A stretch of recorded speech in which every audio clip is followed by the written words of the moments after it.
Go, man. There's no starter entrance here. We just go. You just want to keep going about what I was going on about, or? Yeah. You said you have addiction running into your family, but the only thing, thankfully, the only thing that really got you was the food. Dad's dad, mom's dad, both her grandparents. Like, there's uncles. I have so many people in my family that have addiction issues. But really? Yeah, I have a ton. No shit. But the only thing that hit me, and like I used to smoke cigarettes. Yep. And it wouldn't bother me. Like, I didn't ever needed a cigarette in my life. The only reason I would smoke is because when I worked at restaurants, people would be able to take smoke breaks, like 10-minute smoke breaks or whatever, and I would never be able to take one. So I literally started smoking to take smoke breaks at work. And I would smoke like a pack every 2 days, but I never in my life had a feeling of like, oh, I need a cigarette right now. No shit. I literally would just do it as like a what do they call where it's like a ritual, you know? Oh, it's just like something that compulsion. When I'm bored. Yeah, a fixation almost. Fixation. Yeah. They used to call it oral fixation. Oral fixation. Yeah. Yep. But I didn't get addicted to that. No, I never done coke. I never done anything like that. Really? I drank. The only thing I love food. Like you never had a hug better than Chinese food late night. Yes, Okay. dude. It's the best. It just is it okay. So is it the spice and the salt? Is it the carb intake of the rice? What is it? Yeah, you know what? It's the ritual. It's the getting it. It smells good in your car. You're fighting your urges to eat it in the car. You get home. It's hot, right? It's full of MSG, and you know that, and it makes you happy that you know. They still put MSG in shit. I'm guessing. I don't know how that. Have you ever tried to make Chinese food at home? It's impossible. They have to be doing something. Yeah, there's some secret sauce. Yeah. Like one time I tried making General Tso at home. It was so bad. And I'm a good cook. Like, there's something they're doing. But it's just, and then you eat it and you have that insulin spike and then it drops and you're on the couch and you pass out and you're watching Netflix. It's just, there you have no problem. So in the 80s, I can tell you before there was a big thing about MSG, I can remember always wondering, like, I'd go eat Chinese every once in a while. It was good. I had that General Tso, or I'd have some kind of spicy sauce in there with sweet and sour, whatever it is.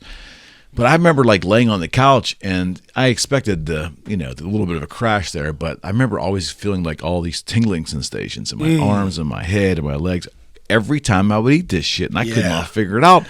I didn't want to tell anybody because it sounded kind of weird. Then I realized it was MSG. Right. Okay. That makes. But you know what, dude? It's really any carb-loaded food for me. Like pizza, wings. I don't know if they're carb-loaded, but wings make me feel great. Thai food. Breaded, Thai food. Dude, DoorDash has noodles in general. Yeah. Oh, yeah. Asian food is my jam. I love Asian food. But DoorDash has been one of the most detrimental things to my health ever, dude. Fucking pandemic, right? If you go on DoorDash and you have what's called a Dash Pass, it's like you pay like $10 a month. It takes away your fees. I'm doing an ad for them. You can see how much you saved in fees, dude. Since like February, I think I've saved like over 10 grand in fees. It's insane, dude. Holy hell, man. Yeah. It hugs me. I know. And that's the thing. It's like when you're someone who's addicted to food and you stop eating, then you start to deal with all the shit that's covering up. Do you find something to replace it? You think that might happen? No, I really don't like alcohol that much. Like, I like going when I'm out with my friends. I like drinking, but I've never blacked out in my life. Right. It's just I smoke weed, but I don't think that's like people abuse weed, but not in the like same addiction way as other drugs. I think. Yeah. I've never had any like compulsion towards any other substance except food. Just let me take a little right turn. Do you think that I'm always torn about marijuana? Used a ton of it. I used considerable amounts of it when I was younger. Okay. By the time I was like 22, I was like, yeah, I got to leave this behind. But that was just me. So, I always had my feelings about it being pretty much, just always made me stupid. So I was already stupid, so I don't be doubly stupid. So I figured I'd just leave it behind. But obviously, I don't think you're going to smoke so much dope in one sitting you're going to fucking die. But I wonder, though, if because there's just so much dope being smoked legally now in some circles, are we going to find out a couple years, 5 years, 10 years that there is cognitive issues that happen because of considerable dope smoking. I mean, you say that it offends a lot of fucking people. I just don't care. Yeah. I don't care what you do with your life. I'm just asking a question. Are we going to get to the point where we find out that there is cognitive issues for people who heavily smoke marijuana? I think they already are. Like, I think they're finding that for some people with schizophrenic tendencies, they can make them worse. Like, if you were to do like a huge dose of edibles, that it can like trigger certain psychosis and stuff like that. I'm sure there has to be, no matter what it is, too much of anything's bad. Generally, I would think so. Yeah. Yeah. But I mean, I used to do security at concerts at I can't remember what it's called now. The big amphitheater on Burgettstown. Oh, well, it's back to being called Star Lake. Is it? Okay. When I was there, it was like Key Bank or something. I don't know. Right. But anyways, Pavilion, Key Bank. The shows that everyone was smoking weed, I didn't have to work. No problems. I literally could just chill. When it was like rock concerts or country is the worst. Country is the most violent concerts. It's all booze. It's all booze, dude. People have died at concerts I've been at from fighting and stuff with booze. Like I did a Snoop Dogg and a Wiz Khalifa concert. Everyone was high. Not a single fight. Chill. Everyone was chilling. Yeah. So, I mean, I'm sure there's going to be downsides of weed. I see people like my peers who smoke. Like, I don't understand people who can wake and bake. You know what that means? Mm-hmm. Like, wake and bake is like you wake up and you immediately start smoking. Oh, God. They go through I don't know how they can, like, survive. I mean, like, before they even go to their job, they're already toasted. I would do nothing. It didn't matter if my job, my life depended on it, I just wouldn't do it. It's not going to get done if I wake up and smoke. So I just use it as like a relaxing enhancer. You know what I mean? Dude, if my house was going to burn down and I woke up and smoked, it's burning down. Like, I'm not saving it. It's just, like, I know people who smoke and go work out. Yeah, I know a guy that lifts heavy. Only one guy does this, but he lifts really heavy, and he gets baked sometimes before he goes and does this. And he says he does it, and he's big, because he's got a lot of pain and joint pain and shit. And I'm almost like, well, maybe you should lift less weights instead. You know, I mean, I don't want to say that out loud. He's a pretty big guy.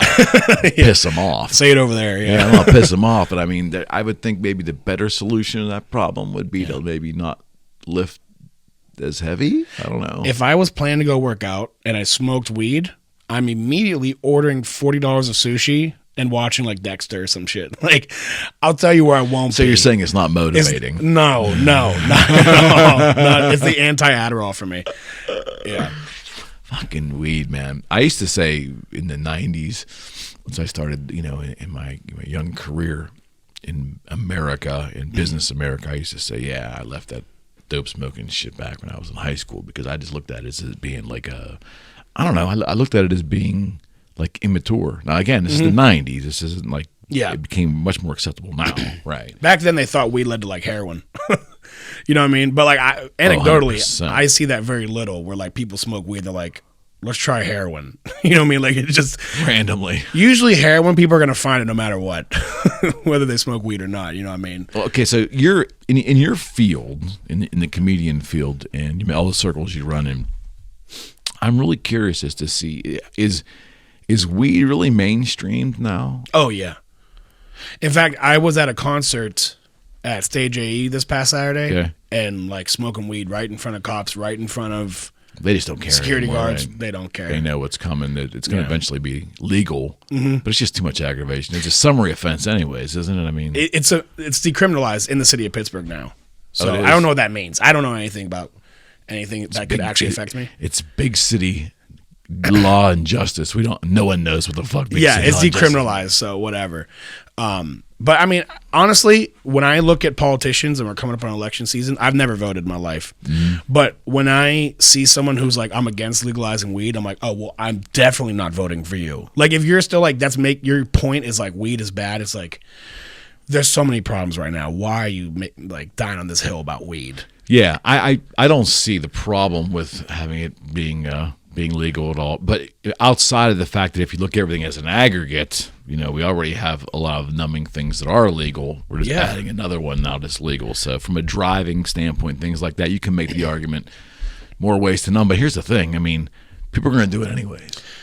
Exactly. So you almost can make the argument, should we, legalize cocaine and legalize the rest of it, and then try to somehow control the education around them, and hopefully people do them less. Maybe I don't know. Yeah. I don't know. That's one way of looking at it. If we did that, right? Like Portland decriminalized all drugs, right? So I wonder if they're like everyone's OD. Like, would there be more not good ODs? up there. Yeah, it's not good though. Not good up there. But no. do you think that's more of the drug legalization or just not enforcing laws?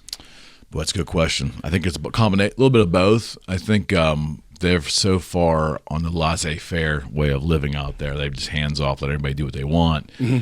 And drug culture is part of that. Yeah. So now you've got like the homeless and all that stuff. And I don't profess to have answers for that stuff. I just know that when I peek into California and I talk to my friends out there, folks I know in business, from San Diego all the way to San Fran, it's the same thing that they all say, I got to get the fuck out of here. Mm-hmm. I mean, I got a friend of mine who's been a lifelong San Diego resident, beautiful family, does well. You have to do well to live out there, yeah. But done really well. Close to the beach. I mean, and it's the perfect weather. I for decades would tell me, it's just like, you got to come out here and stay. This is the place to be. He actually told me a couple weeks ago, my wife and I are going to Arizona. We're looking at property right now. We can't take it. We need to get the fuck out of here. Wow. I almost fell over. I'm like, you turned? He goes, in the last 2 years, it's all changed. Yeah, he goes, this is kind of harsh to say, but he said there's fucking bums everywhere. People trying to, break down through our gates. Yeah. I can't let my kids, I got to drive my kids to school now. I can't get on the school bus because I can't let them wait out on our block. Yeah. You can't, whenever people start paying a certain amount of money for, like, I feel like you make money to tolerate less. Like, if you're paying $500,000 or $1 million, whatever, to be somewhere, you don't want homeless people around. The cheaper your house is, the more you'll tolerate. So it's like, that's why everyone's going to Austin, right? All the California people are moving to Austin and other places.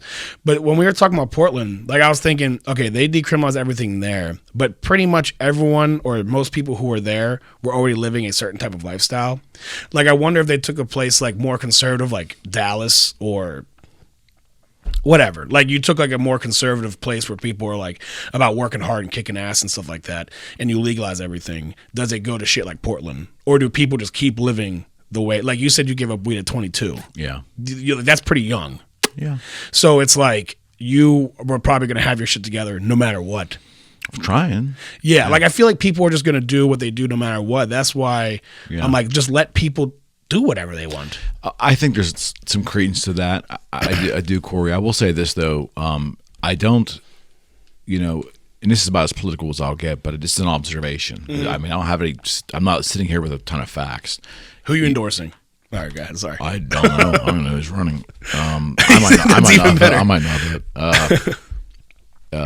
If I have the same two lousy choices I had last time, I'm not going to vote again. Yeah, so, I'm sorry. I interrupted you, though. No, if you look at observations, and you look at all the problems of the big cities, there's always been problems unique to big cities, right? But that's kind of understandable based upon crowding a ton of people in a small little space.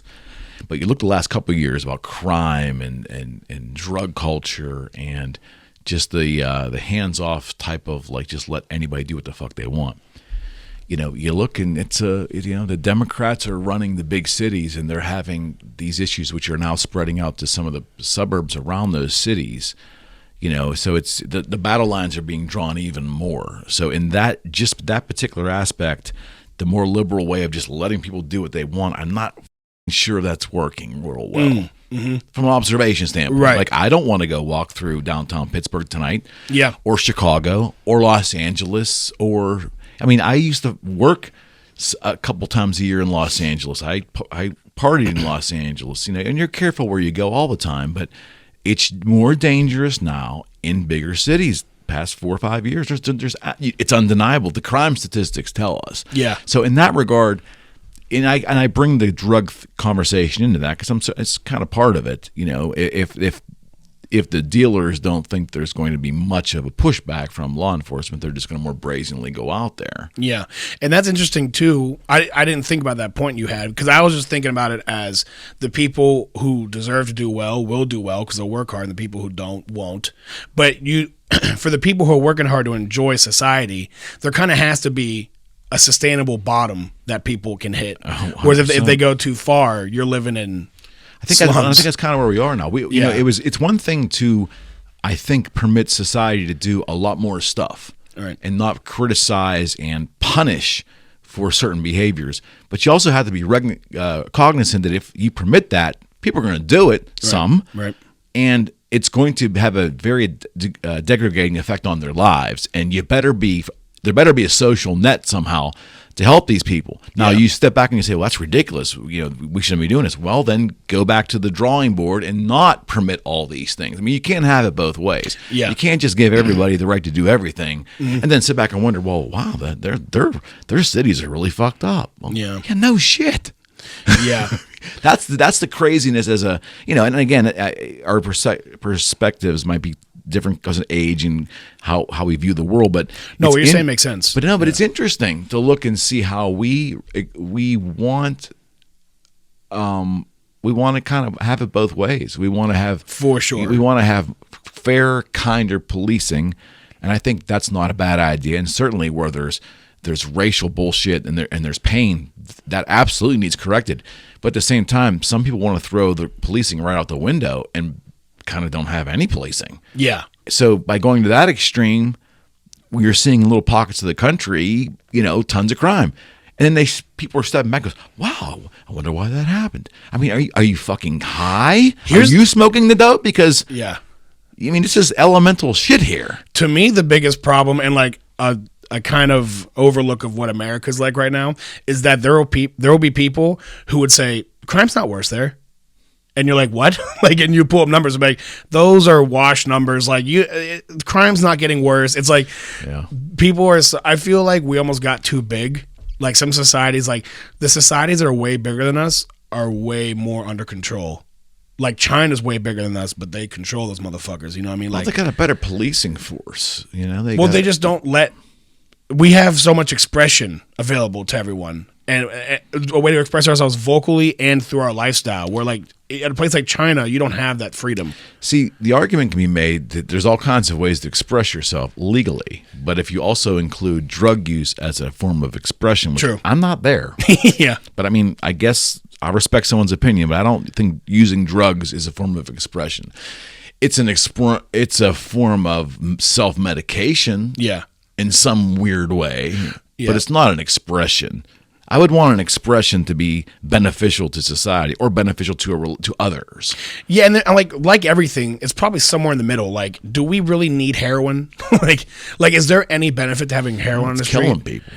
Fentanyl. Is there any benefit to having fentanyl on the street? No. But like, should someone get Should someone get locked up for doing shrooms? No. Like, it's probably somewhere in the middle of like acceptable drugs and not acceptable drugs. I don't think anybody, period, should be getting locked up for doing drugs, period. I think that those controlled substances that we deem we want eradicated from society for the betterment of society, like, you know, heroin and fentanyl, those that are bringing that in or selling it, those are the criminals. I don't think the users, I mean, maybe you can make the argument that you should incarcerate the users too, because you got to start somewhere to create the fear somewhere. I don't think going to jail is going to, the fear of going to jail is going to supersede their lust for that drug once they're connected to it, right? I'm not into putting those folks in jail, but the people that are pushing it on them, or I mean, even, I hate to say pushing because we all have free will, but I mean, bringing the illegal substances and putting it out there, those are the people you got to stop. In my opinion. It ain't going nowhere. Like, think about the cartels who sell drugs to America. Like, if it was like as big of a problem, like if America was profiting zero from that, right? If there was no incentive for them to have those cartels exist, they flew across the ocean to like fuck up the entire Middle East. You don't think they'd go to Mexico and handle that problem? Like, so there must be some sort of incentive for letting these cartels operate. I will make this argument, and I'd love to hear your thoughts. I've never talked about this on a podcast, but I've always had the following opinion that, and I think you just kind of nailed it. My point, and that is that we have shown the financial might and power and intellectual brain trust to go into countries and just exude our will. Lay it out. So we have a drug problem, and it's happening from our neighbor to the south. A country that has basically no military, does not have much of natural resources outside of labor. that we use, right? The cartels are more powerful military than the government. We have the wherewithal. We want to go into that country and fucking set it right. We can do it. Whether they want us to do it or not. And I think a portion of the population would welcome us doing it in fixing this problem. But we don't. We don't. We don't even really make an honest stab at, we have to respect their sovereign, status. You didn't respect this other country over halfway around the world, their sovereign status, because you wanted to exude your will over some lie that ultimately was uncovered at some point in time. Yeah. But here we have a drug that's killing our youth. Millions. And, we have the financial wherewithal and the military might and power and the CIA and the brain trust. The cartels would not exist if we decided they weren't going to exist. We permit them to exist. And that's where I think there's a level of fucked up corruption within our government. Well, it's documented. I mean, now with the Contras and stuff there's documented evidence of the CIA working with cartels to make shit happen. But yeah, it's like, and I hate when people do this all the time, but it's like, well, 9/11 killed X amount of people, right? And they literally, we fucked up like 4 countries over that, right? Over a couple thousand people, which horrible. But how many people are dying from fentanyl right now? Like as far as like casualties to American citizens, I don't know if there's anyone above the cartels in Mexico. And they're literally, I mean, there's bullet holes in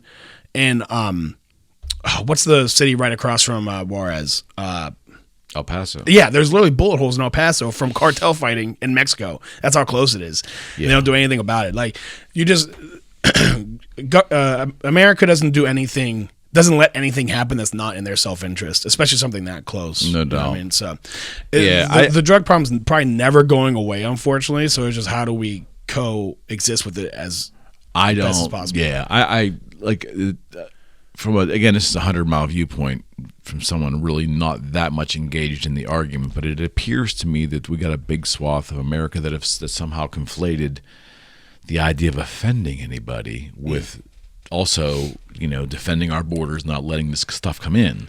We don't want to offend anybody, so they don't have a green card, so we're not going to you can do, if you're worried about offending people, well, make sure they're your own citizens first. Yeah. Maybe I can understand that we want to handle those folks with kid gloves. But if they're not a fucking citizen of the country and they're bringing poison over, you're worried about offending them and you're worried about hurting their quote unquote rights. Yeah. They're not even really here.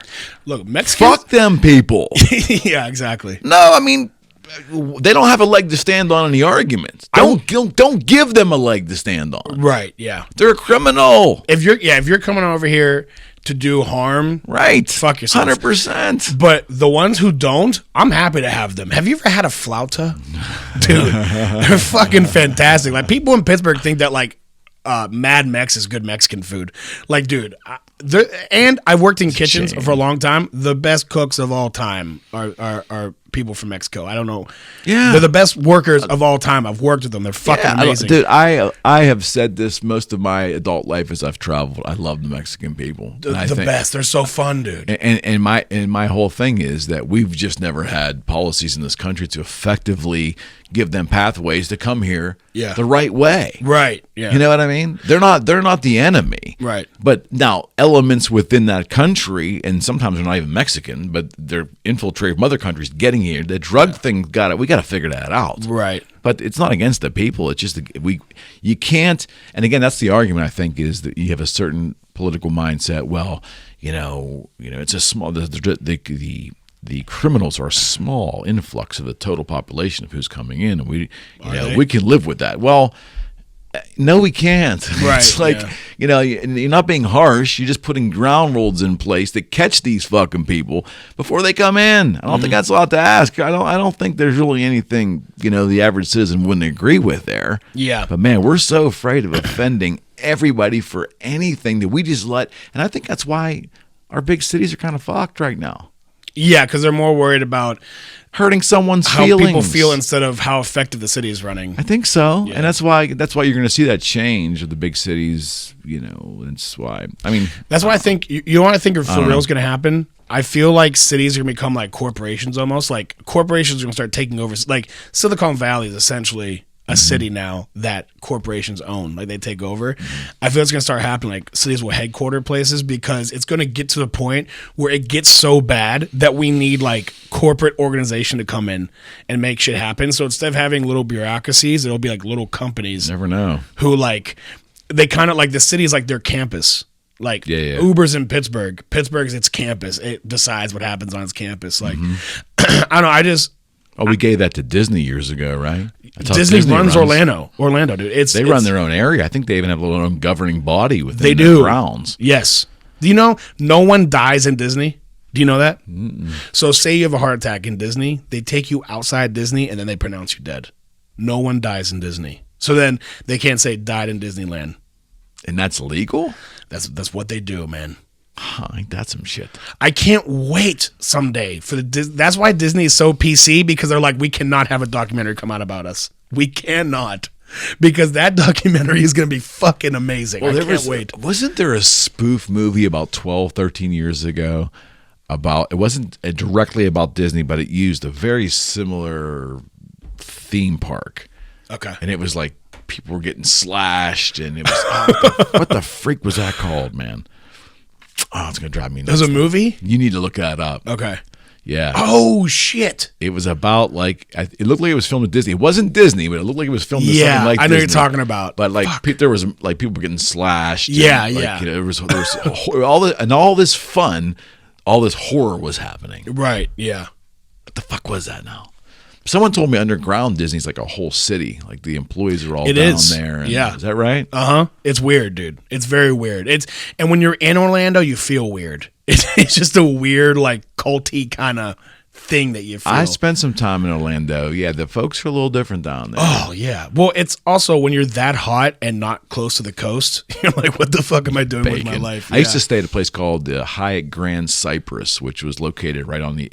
I think it was right near the entrances, one of the entrances of Disney, but it's fucking beautiful. But man, I used to say, it's so, no matter how many pools they had, it was just too painful to be that hot and that far away from the beach. Dude, I know. Because I lived on the coast in Florida, and it's like when I would go to Orlando, I'm like, this sucks. Like, there's just bugs and humidity for nothing. Humid. For nothing. It's so humid. But there's something about... Or like someone told me that like there's no mosquitoes in Disney World. Did you hear that shit?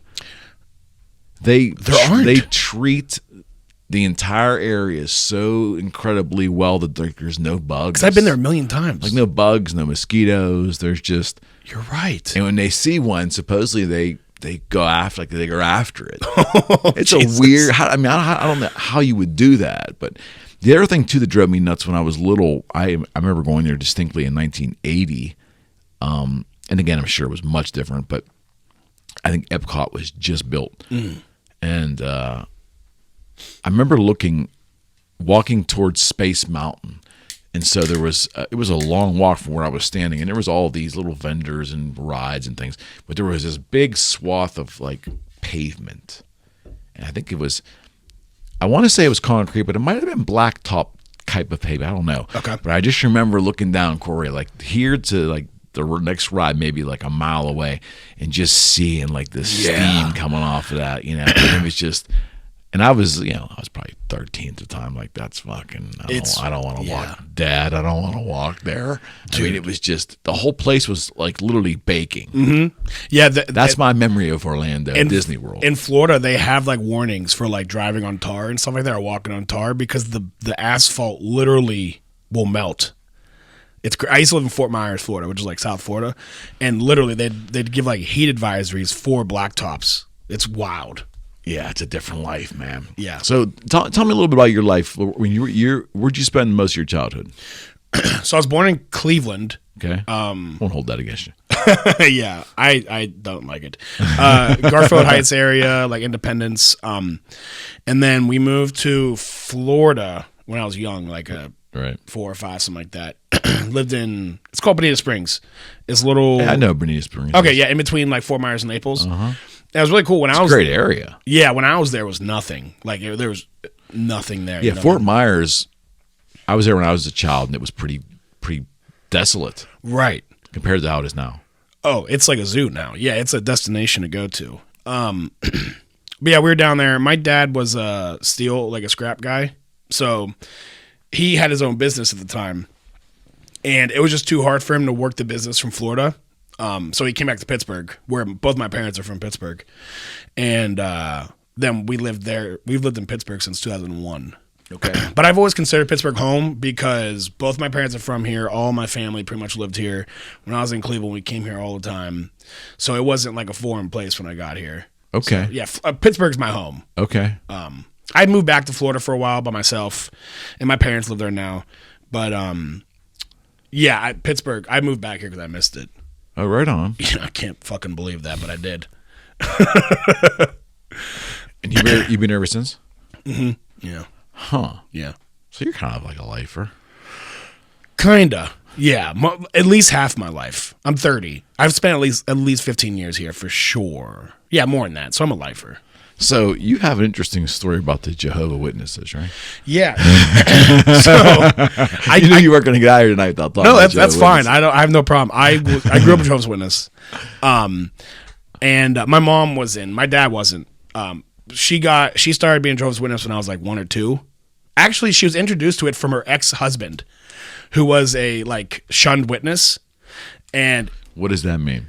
So there's something called disfellowshipping. If you're you're the club. Yeah. It's like, like the Amish, like if you're like, hey, light bulbs are cool, they're like, beat it. You know what I mean? It's like that for Jehovah's Witnesses. So, anyway, she was in it like the early 80s and stuff, was out, and then when I was born, she came back into it. So me and my brother were both raised in it, and my mom is she's Syrian. She's a very fiery woman, and it was just easier for my dad to go along with it, not to rock the boat. He was just like, smart man. Do what you gotta do. I'm gonna do what I do over Smart here. Man. He'd make fun of me, like you going to a meeting tonight? Like, you know what I mean? Like it'd be like, because he get to stay home and watch sports and shit like that. I'm like, God damn, I gotta go to this meeting. That's church. They call church meetings. I'm not in it anymore. They kicked my ass out. I was by far one of the worst Jehovah's Witnesses of all time. I didn't follow. I was into it until I was like 15, and then I was like, "Do you guys know there's pussy out here?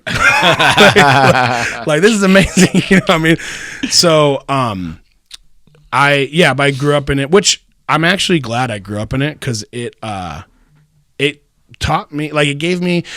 I used to go door to door. Okay, ooh. As a kid, I would go door to door, and so I think that gave me a lot of speaking skills and right. dealing with people and that whole shit. And I think it helped me a lot in stand up too. My first time, so the way that Jehovah's Witnesses mass, a church meeting would go is on Thursdays. It's kind of like a school. What they're trying to do is get you better at teaching. So when you go out in the ministry, you can teach people better and connect to people more. And then Sundays is more about learning general knowledge, about the Bible. Okay. I will say this. They know the fucking Bible. Mm-hmm. They know that shit, right? Mm-hmm. And there's things that I can't unknow. When people talk about it, I'm like, that scripture is I just know. So getting up on stage, first time I did was 4 years old. I got up and read from the Bible. I was 4 years old, did a 5-minute reading. So it's like that. I think that shit was invaluable in helping me do this. Mm-hmm. Life skill, right? 100%. And, you learn discipline. There's a lot of rules. There's a lot of rules. People think we can't, or, witnesses can't drink. They drink. Witnesses drink a good amount. More than probably the average person. Didn't know that. Well, they can't do nothing else. So we might as well drink and have a good time, you know what I mean? Well, what's the limits on sex? No sex before marriage, which did not work with me, but it doesn't work. I think it was over 90% of the people get kicked out of Jehovah's Witness religion is because of premarital sex. Wow. Yeah, I mean, can you blame them? Nope. Yeah, it's tough, you know what I mean? And the whole dating thing was tough because it's you got to date with a chaperone and you just want to tear this person's clothes off, but you're you have to date with a chaperone. Yeah, you'd go to dinner and say I had a girl here on a date, you'd be my chaperone. You're supposed to make sure we don't fuck each other under the table or some shit, you know what I mean? That's that real romantic, right? Oh god. So I'm trying to talk to this girl and get to know her, and you're just you know what I mean? And you're liable. If we do something bad, you're liable for what we did. because you're supposed to be watching under us. the JW court. My dad used to call it the OPP, the WPP, the Witness Protection Program. But so is there a hierarchy like that where they have like a board of like disciplinarians and things like that? There's no like one guy who leads. Like there's no like I think like in Catholic churches there's like the priest who like runs it all. You know what I mean? There's in Witness congregations there's an elder body. Okay. Who like it might be 4, it might be 12 guys. Okay. Who kind of just guys, yeah. Who get appointed to basically like make decisions for the congregation, and they are supposed to be shepherds like for the congregation. So that's what they say. Okay. Which, look, I'm not like this is not going to be like Leah Remini in Scientology. Like, I don't harbor any resentment towards them. Yeah, I understand. In fact, I encourage people to go. Like, if you're looking for something, learn about different religions. I've seen it help people. Go check it out. But anyways, what's their secret sauce? Like, do they believe in spaceships or something, or some kind of like what's their one guy? Like what's the thing that makes them wild? Visions or something like that? Because the Mormons have John Smith. Yeah, no, there's nothing like that. Is it John Smith or was it one of them Smith guys or something? John Smith, I think, was Mormon. Yeah, the Mormons had John Smith. Scientology has the sailor guy. What's his name? He was wore sailors on a ship. What's his name? L. Ron Hubbard. L. Ron Hubbard, dude. I remember reading Dianetics in the early 90s. Yeah, it was big. Girl I was dating gave it to me, and I was so fucking lost by like the 3rd chapter. Yeah. Trying to find the clear. I'm like, what am I reading exactly here? So guy looked dynamite in a captain's hat. But anyways. I would have. No, it's really like not super culty like that. Like they take the Bible and they're like, if we can't back it up in the Bible, we don't rock with it. So like what do you mean? Like for instance, heaven and hell. Okay, like the fact that there's a heaven that good people go to and a hell that people burn forever and ever. Witnesses don't believe there's hell. And they back it up with like when the word hell or like Sheol, when you translate it, means the grave. Okay. It doesn't mean like so actually the hellfire is a pagan teaching. Okay. That Catholics adopted to help pagans convert. Like a lot of popular Christian teachings today are adopted. No, they're trying to scare the shit out of you. Is what they're trying to do. The immortal soul, the belief of the immortal soul, that like we have something that moves on. Yeah, comes from, I think, Babylonian and every pagan religion. There is that, and then the Catholics adopted that, and because they're like, hey, we want you to join our Christian shit because we don't want to kill you, right? And they're like, look, we get it. Can we just keep doing what we're doing and say we're Catholics? And Catholics are like, perfect. You know what I mean? Of course. Like, yeah, like Saturnalia, like Christmas. You know the history of Christmas? Like, they're like, well, we worship Saturnalia. And they're like, it's not Christy enough for us. Can you call it Christmas? And they're like, fuck yeah, dude. They're like, all right, let's be friends. You know what I mean? Let's fucking get Christmas trees and light it up and all that shit. You know what I mean? Or so they don't believe in any kind of like hell. Where do you go then? So witnesses believe that when you die, like you're not living anymore. Right. Like I guess when Lazarus died, Jesus said he was asleep. Right? Okay. So they just believe you're dead, and then what's the scripture? But anyways, there's prophecy in the Bible that says like basically when Armageddon happens, that God would resurrect all the dead people, the righteous people to life and the unrighteous people to a judgment. But there's gonna be a resurrection. Like the meek shall inherit the earth. Right. Right. It's not like everyone goes to heaven. That is also like all dogs go to heaven though. Yes, that's true, of course. But like your spirit going somewhere, that comes from a pagan origin. So it's like if they can't back it up from the Bible, like another thing, the Trinity, like Father, Son, Holy Spirit, they don't like where they're all one. They don't believe that. They believe it's a hard concept for a young Catholic to understand. By the way, what's that? The Trinity.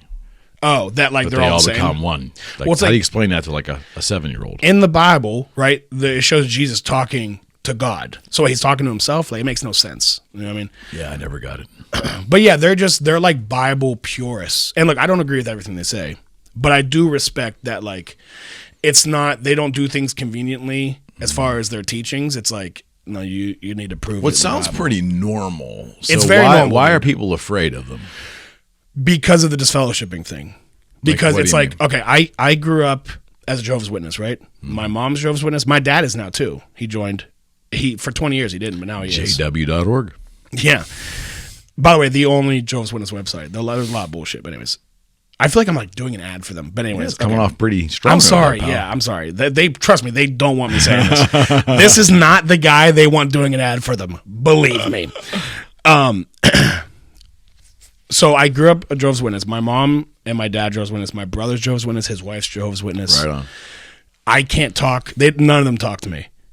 Wow. None of them. I haven't You've talked. been excommunicated. Yeah, it's September of 2020. Oh, it's a formal thing? Is there a yeah. proclamation? Yeah, they make an announcement like Cory Brennan is no longer Jehovah's Witness. Okay. And it's tough because all of my friends I grew up with, all of my family that are Jehovah's Witnesses, I can't. They don't talk to me. I can't. If I were to reach out, they would not respond. So that's tough, and that's very like for when someone says, "Oh, a mom's not going to talk to their son because they're not the same religion." It's hard for people to get that. It seems very culty.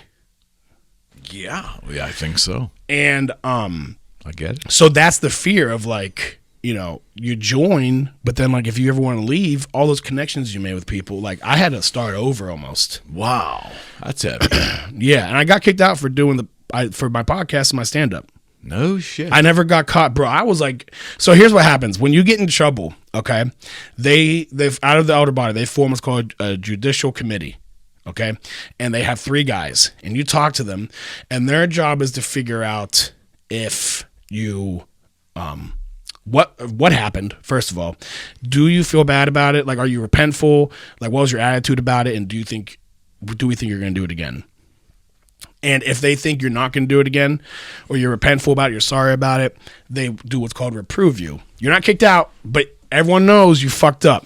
Okay. So be a little wary. You know what I mean? You're doing some bad stuff. But if they're like, you're not repentful and you're not going to live the life, they disfellowship you, which is what they did to me. But I got in trouble with girls all the time. Like literally like 6 or 7 times I had to go to those meetings. And I was like fucking Johnny Cochran, bro. I was like, I had it. I knew how to defend myself. But after so many times and the podcast. They just didn't believe your bullshit anymore. They didn't believe my bullshit anymore, yeah. But it's tough. Like, you know. So wait a second. Just make sure I understand this correctly. You don't have any communication with your family because of it. I have not talked to my brother since September of 2020. Wow. Right in the middle of the pandemic. Yeah. Well, we had to like wear a mask during it. Shit, it was weird, dude. Yeah. But your other family members you are in contact with? Like the ones who aren't Jehovah's Witnesses, like my, you know, aunts, uncles, cousins, shit like that. I can talk to them, yeah. But like your mother? Nope. Wow, dude. Yeah. Damn. Yep. So they're harsh. My mom is... That is harsh. I don't hold it against her. Like, yeah. I know it's not easy for her either. Yeah. And she's just trying to do what she thinks right. But, yeah, she's very militant about the, you know, religion. Mm-hmm. And my brother is too. My brother was an elder, which is like supposed to be your older at 23 years old. Damn. Like him and his wife, they go to countries and they go to like islands. So I usually don't talk about this. I'm just like, they go to islands and preach to deaf people in sign language. Mm-hmm. And I tell dirty jokes on stage. Like it's, you know, but yeah, sometimes my dad, he's not even supposed to, but he'll reach out and be like, you all right? Like, what's going on? Blah, blah, blah.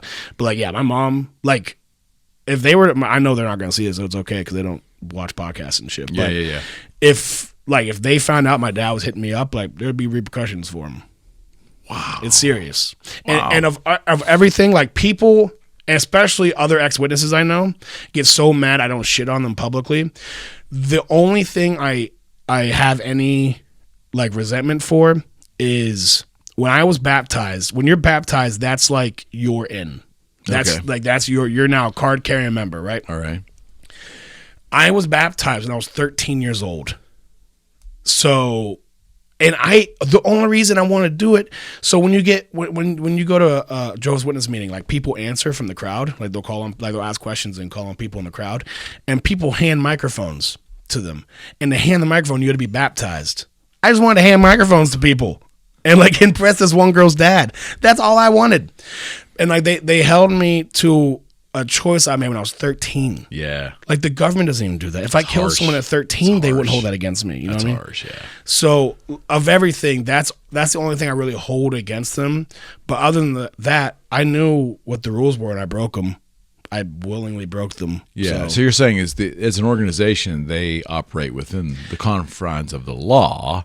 Yeah. It's just a matter that it's a harsh. They do not fuck around. Their society is harsh. Yeah. It's like, like, I'm not shitting on Catholics, but like other religions will be like, don't have sex before marriage. You know what I mean? Like, don't have sex before marriage. And if you do, say 3 Hail Marys and you're good. Mm-hmm. No, this is like, and I think this is why I got good talking to girls. Like when I messed around with girls as a kid, I had to convince them that this shit was better than everlasting life. Like, you know what I mean? Because that's what they were risking in their head. So how the hell did Prince qualify to be a JW? I know. It's weird. That's some bullshit. I know. Well, apparently... That's some bullshit. Apparently, he wasn't living... Like, when he was younger, he was. He didn't get into it until later in life when he fucked everyone he needed to fuck. He probably couldn't fuck anymore. No one was probably attracted to him anymore. But yeah, he used to go to meetings. I know people that went to the same congregation as him. And you sing, just like any church, you sing songs, People used to stand behind them and sing like really loud, and afterwards be like, "Hey, like, you think that was pretty good, or like, what do you think?" Yeah. That is so bizarre. Yeah, there's quite a few witnesses. What's their stance on like drugs and shit? Oh, zero tolerance. But they drink. Mm-hmm. They choose their vices. I mean, Jesus turned water to wine. So they use the biblical reference of wine to validate the authenticity of using that. Yes, but there is like, if you're a drunk, there's going to be some problems. Or like, if you're causing problems because you're drinking, like it's supposed to be in moderation. So off-color jokes and anything lewd, there's none of that. Like, so that's literally what I got in trouble for. That's what I got kicked out for. Wow. They were like, "Are you going to continue your podcast?" And I was like, "This is what I want to do." They're like, "That's all we need to know." Man, in the year 2022, to try to maneuver without having any form of like modern entertainment is almost impossible. That's how they operate. So like any entertainment, basically, like outside of like, they have their own TV station. Like if you go on jw.org, they have TV shows and news broadcasts. They have their own shit. So like they're saying if you go to like unclean material outside, like in the world, like there's them in the world. You're not Jehovah's Witness. You're worldly. That's what they would call you. Like I'm worldly right now because I'm not Jehovah's Witness. So wait, they have their own like detective shows and they have no. Like that stuff. It's like if you're watching like R-rated movies or pornography or violence, stuff like that, that would be bad. But they have like informative shows and Bible-based shows and dramas and stuff like that. At jw.org. Uh-huh. It's professional as shit too. Like they have their own sitcoms, but with no lewd humor. Not like comedy, but they have like dramas and stuff. Like they have like, yeah, kind of like classier soap operas in a way. Like I don't know, but they'll do reenactments of like Bible stories, and they'll have like real day situations of like something might happen to you and how you should deal with it. It's a fascinating line to walk. Dude, they own a satellite from IBM because they traded their they're really good at translating. Like they developed their own software, their own intellectual property for translating into different languages, and IBM wanted it and wanted to pay them for it. But instead of taking money, they traded a satellite for it to license it. So they have their own satellite so they can broadcast and do all that kind of shit. That's nuts. Where's the headquarters? It used to be Brooklyn. If you ever like gone to Brooklyn, you see that big watchtower sign like across. Yeah. That was the headquarters. It's called Bethel. but now it's up in like Poughkeepsie area, so like an hour. Well, who's the Grand Poobah? They don't have one. They have a governing body. There's like 5 guys, I think. All guys. Yes. That's a reoccurring theme in the Bible. Like men taking the lead. Mm-hmm. Like women can't pray for men. That's a rule. So like if there was a bunch of people coming together to have dinner, a woman would not be able to lead the prayer. Okay. Because God cares. That's what I mean. Like I don't agree with everything they say, but it's like I witness people myself who are in bad, not living good, messing everything up in their life, come in and it turns them around.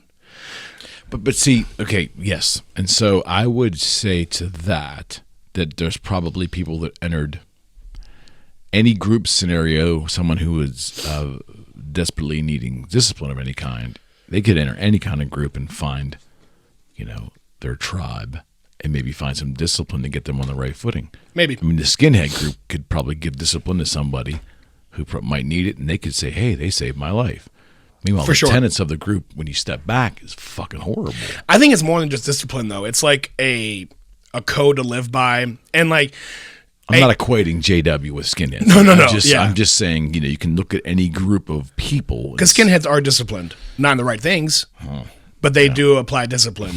You think? To horrible things. Yes.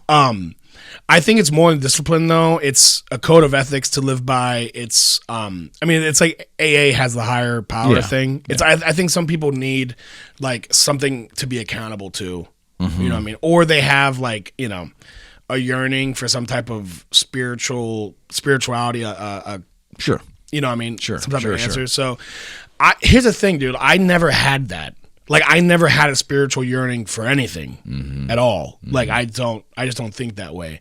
I just think of like, I want to maximize this life I have right now. Right. You know what I mean? But a lot of people do. Like for sure. For my brother, for sure. I'm glad my brother has it because he loves it. Mm-hmm. I'm glad my mom has it because she loves 100%. it. But it just, not everything's for everyone. That's just how it is.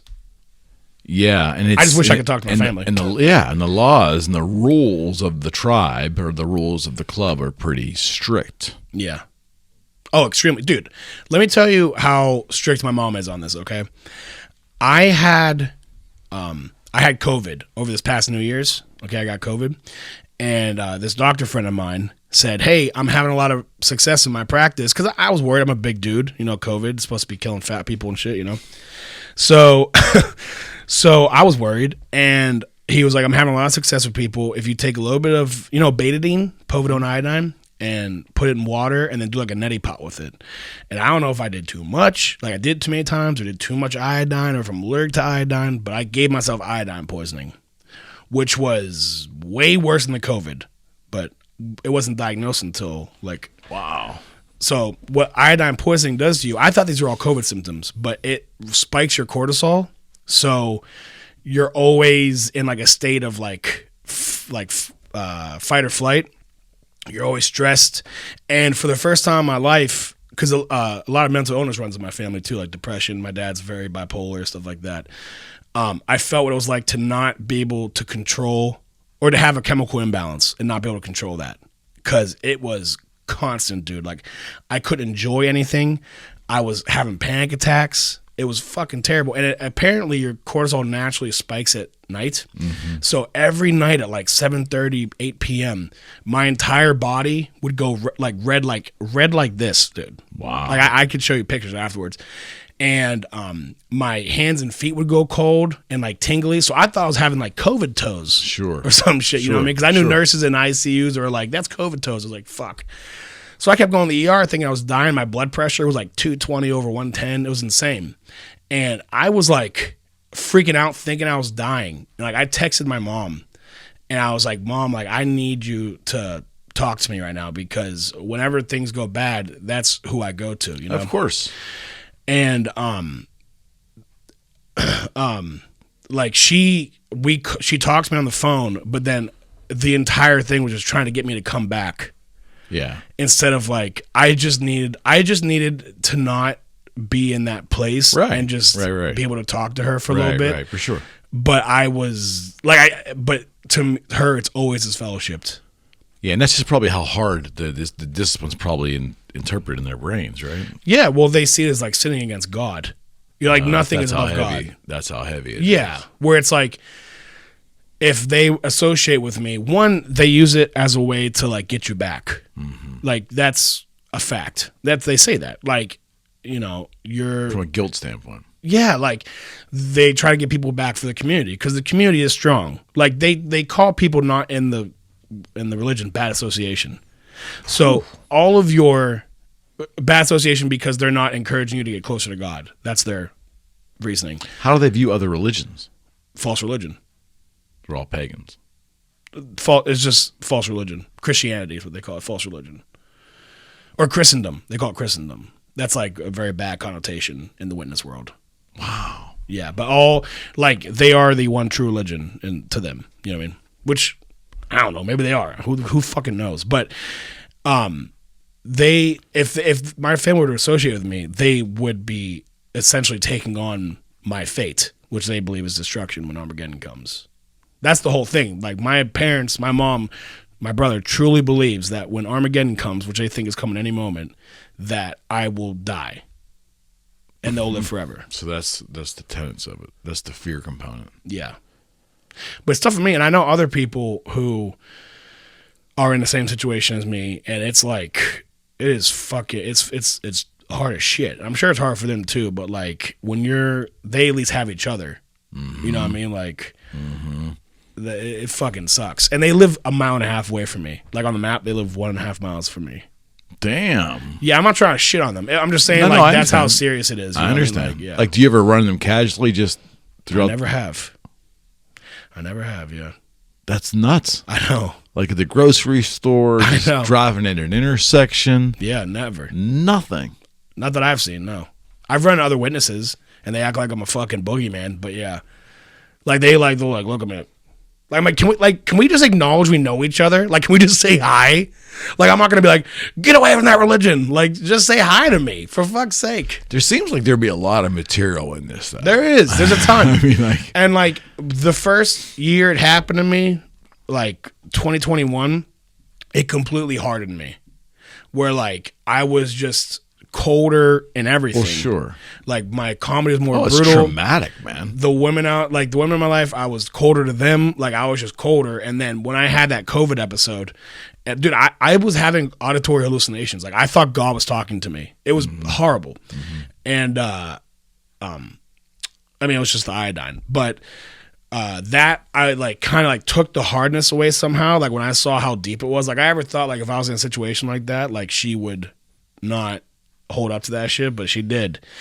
And now it's just like, all right, this isn't going away. Like they're not going to break. So I need to learn like how to live with this and not coping skills. Yeah. And like not break down every time I see one of my friends with their parents or some shit. Like, you know what I mean? Like, cause I want to, but it's like, so I don't even know. Do you feel you're stronger now?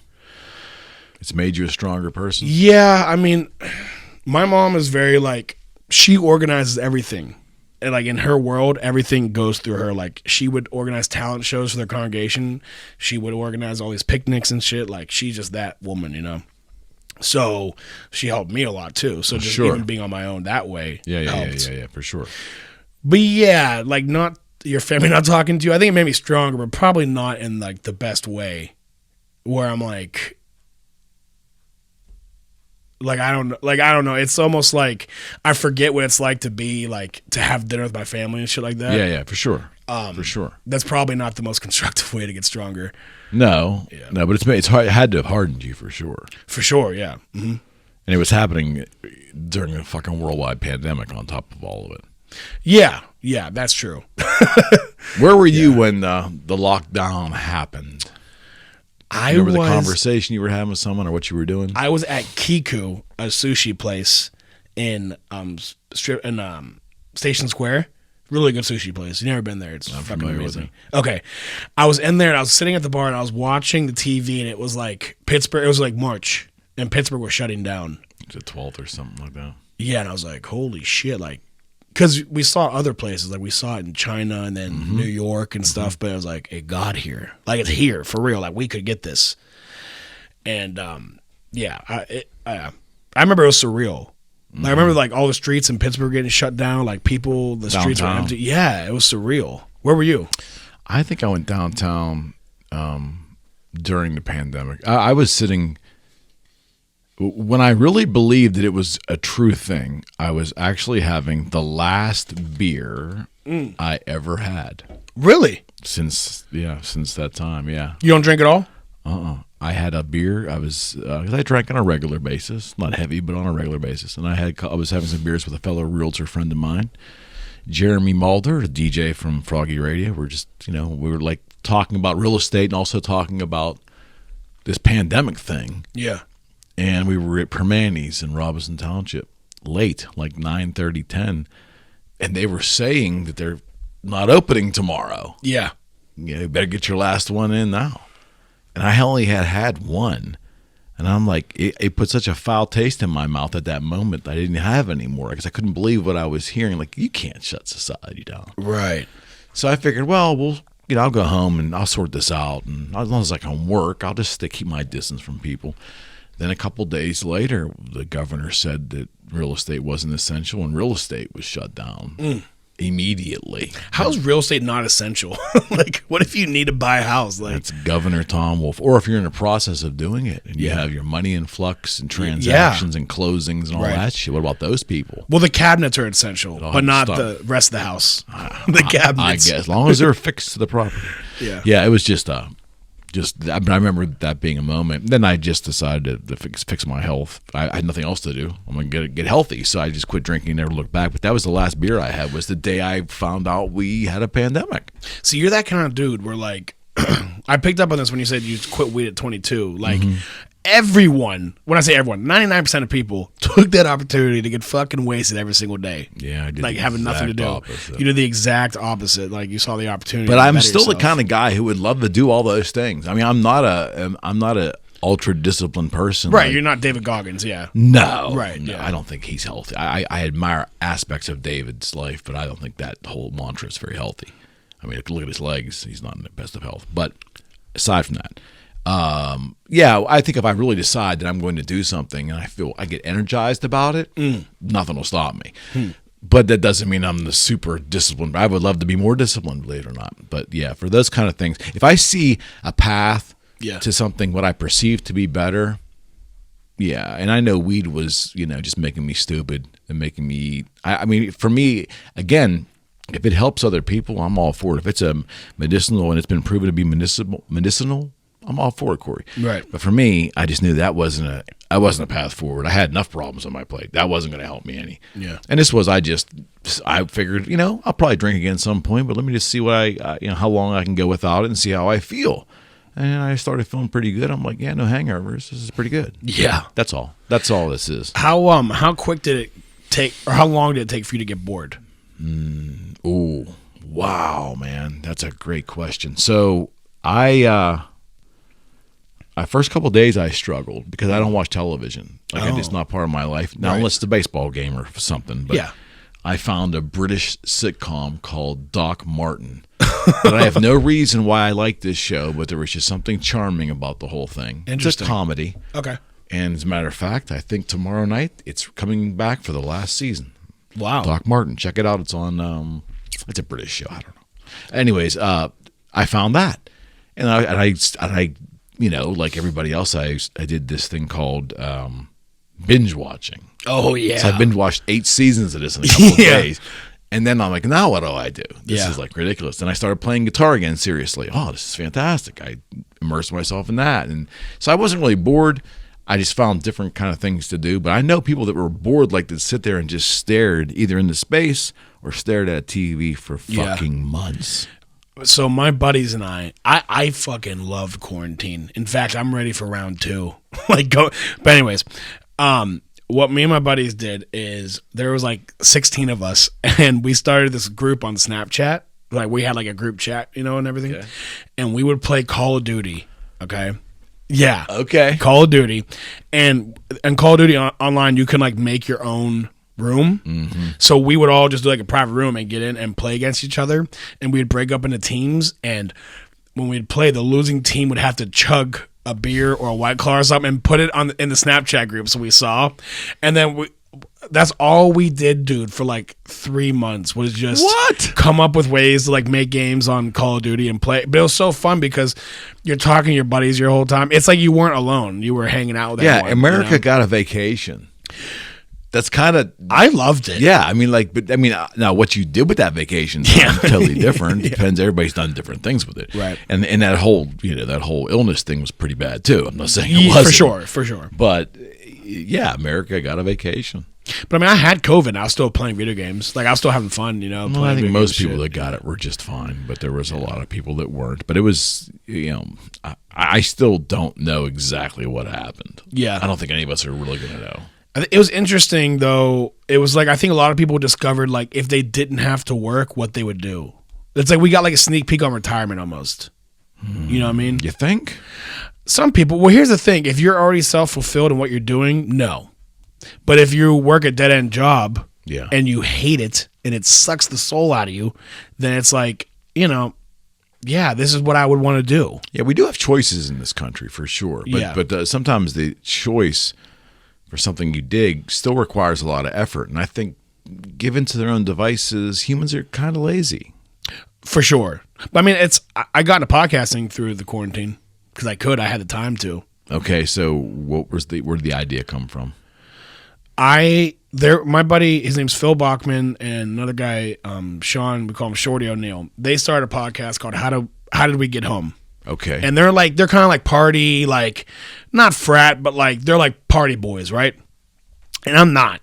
Like I like to have fun, but I'm not gonna like do a keg stand and shit like that. But it was cool because they would do that, and they're like, we just need someone funny. I'll come on and just make fun of them. Okay. And it was a great time. Okay. And I was there like, do you want to come on? I was like, yeah, I have literally nothing else to do. I was getting unemployment. I'm like, yeah, sure, let's do this. And it was great, and we did a show, and they had a falling out, so the show kind of fell apart. But it was like, without that time, usually I worked all the time. Yeah. Restaurants and shit. I never had time to do shit. But because I had that time to like, yeah, dude, it's 5:00 on a Tuesday, let's do this, then I did. And now here I am talking to you. Yeah, man. Now, how did it evolve? I mean, is your setup still pretty much the same? Studio look the same? No, not at all. Like, such a learning process. Like what it is now, it's funny. Even my podcast, the Cory Brennan Show, if you go on YouTube and watch the first episode we posted to now, the setup is so different. Like we leveled up big time, right? And not even for like a lot more money, just learning how to like MacGyver shit and stuff. But we're actually moving the podcast down in the city in a couple months. Really? Yeah. Good for you. Market Square. Yeah, I'm pretty pumped. But yeah, I mean, you have a dedicated studio. We're going to, space? Yeah, we will, yep. That's fantastic. Yeah, I'm really pumped about it. Because it's like, right now it's at my home. It's got 2 walls of foam. I'm impressed by that. I mean, optically it looks great. Yeah, that's my basement. Or that's my garage. Like, that's like cinder block behind there. Yeah, right on. I just awesome. double-sided tape. But it's like, to have people come over my house, it's like, it's okay, but it's like, I couldn't do it. Yeah, man. Yeah. And people know where you live, and it's like, then they want to hang out afterwards. It's just awkward. Yeah. It's just kind of awkward, because then with me, we do a lot of people that I don't know, so I would have a lot of strangers parading. I even thought about, we've got a detached 2-car garage that's quite a bit of ways off the property, and I could make a back entrance and maybe redo the garage, and I thought about doing it there, but then again, it's still my property. People know where you're at. Yeah. It's weird. It's a merging of your private life with your public life. For sure, yeah. So I'll be happy to do that, but yeah, I mean, when we were doing that, I think we talked about that when I was here before, but I was like, doing the podcast, I was like, man, I would love to be able to do this myself and just like rant. Yeah. And then that's how Cory Brennan Show popped off. Yeah, and you had you kind of went viral almost out of the get-go. Yeah, I mean, yeah, it's crazy. We did one episode about do you follow like the LA comedy scene at all? Of course. So when Brendan Schaub and like Bobby Lee had that like feud with him. We did an episode about that, and it was like for some reason, like I was just making fun of both of them, and like thousands of views it went. And you don't think got staged? What's that? You don't think that feud staged? No. Okay. I don't think, because they're not friends. That's how they're selling it. If it was the worst business decision for Brendan Schaub of all time. I would agree with you. Because he looks like a fucking dickhead. I would agree with you there. But Yeah. I'm always suspect now. Is Yeah. everything as it seems? Yeah. I enjoy the LA comedy or like the podcast scene and stuff, but it reeks of not being genuine all the time. No doubt. You know what I mean? And No doubt. I don't like that. That's why I like New York comedy better anyways. It just seems more genuine to me. But I don't know where we're going about. But I love doing what I'm doing now. And now we start kind of getting like a formula for clips. Like clips are fucking, now I was talking to you about it. Clips are everything. It's the only way to grow organically right now. Like we were growing none for a while. Like, I don't know. What's a while? 20 episodes. To you, that's nothing, right? But and then we started doing clips, and it was like crazy. That's what it is. Well, yeah, there's a good portion of the society that has no attention span. That wants just a quick hit and roll. You know? Yeah, there's people, I've talked to people because I didn't do the show for a couple weeks and people were hitting me up, which was cool, being like, hey, where's the show? Or where's the clips and stuff? That's fantastic. And I talked to like quite a few people who are like, yeah, we just watched the clips. Like, we never really watched full episode, but we love the clips. And I'm like, hey, man, it's all good to me. As long as you're watching, it's all I care, you know? So we had a conversation off air and you said that your love for stand-up's waning a bit. Being here in Pittsburgh. Yeah. Really? Yeah. To me, like, stand-up is not a one-way street. It is a two-way street. Okay. You need a proficient comedian, and you need an attentive audience who values what the fuck you're doing. If you just look at the improv schedule, okay, and look at some of the really amazing comedians like coming up right now, they sell nada, but they sell out other places. They don't sell here because people, I have a theory, I don't know. Yeah. People in Pittsburgh are funny by nature. Like, people in Pittsburgh rib you. Like a yinzer, you get a drunk yinzer, he's hilarious. You know what I mean? Almost all of them. So it's like, so we're spoiled comedically? It's not valued. Like, to see someone funny on stage, the guy's like, I'm fucking funny. You know what I mean? Like, it doesn't look like a magic trick. Where like comedy is supposed to be like a magic trick. Like, how did he do that? Okay. Yeah, but Pittsburgh just values other things. They value sports. They value music. They just don't value comedy. The biggest there isn't a comedy club in Pittsburgh. It's the only one that matters is in fucking the hood, which is the waterfront out there. You know what I mean? It's like, how is there not even a comedy club for like top headliners coming in Pittsburgh? You know, it's because Pittsburgh's downtown life is just tough anyways. There's a lot of corporate comedy clubs that could come in and do one there if it made sense. But they don't. So it's like, I don't know. I'll carry it further. I think Pittsburghers by nature don't want to pay for entertainment.